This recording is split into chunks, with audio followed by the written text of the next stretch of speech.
The Rational Warrior, Making Peace with Your Anxiety, by John Tsilimparis, writer and psychotherapist, featured on A&E's Obsessed. Making peace with your anxiety and not fighting it is a concept used in everyday mindfulness training that was first introduced to me years ago when I was grappling with severe symptoms of anxiety.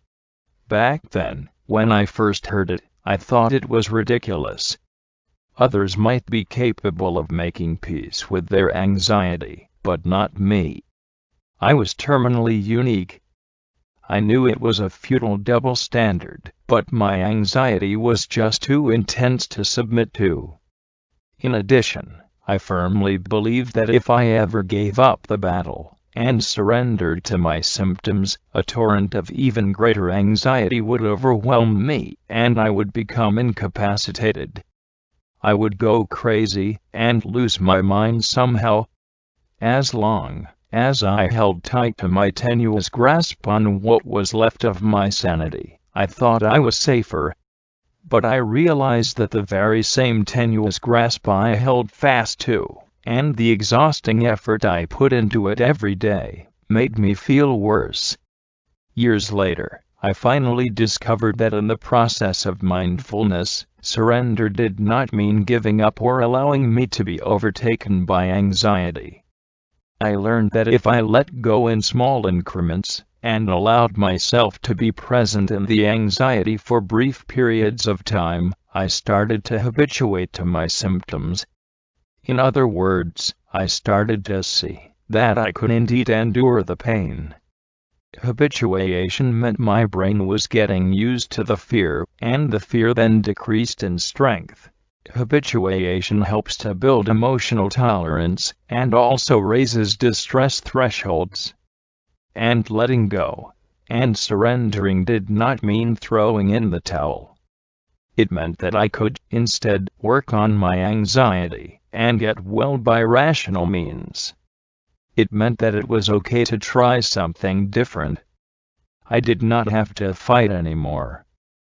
I could put my weapons down.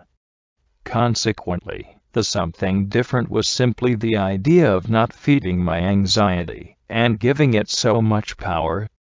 It meant not believing every anxious thought I entertained, and also not giving every thought I had so much importance. Finally, it was the idea that for now, anxiety was a part of me and I needed to let it run its course. One of my tasks as a psychotherapist is to help patients on their path to self-actualization. Because I believe all humans are capable of this goal, as a facilitator in their life journey, I help them remove the obstacles that get in the way, such as anxiety and fear. Sometimes we have to sever the negative behaviors that have been barriers to growth. Negative behaviors that we learned from our past, that we struggle to break free from because they give us the illusion of safety and security. This is not a simple task. No one likes to surrender anything. But let's be clear, surrender in this context does not mean giving up, conceding defeat, or becoming complacent with the status quo. It does not mean groveling, submitting, and letting others have their way with us either. It simply means I am making peace with anxiety by giving up the wretched fight, but at the same time not giving up the cause. The cause to grow and not let anxiety rule me stays intact.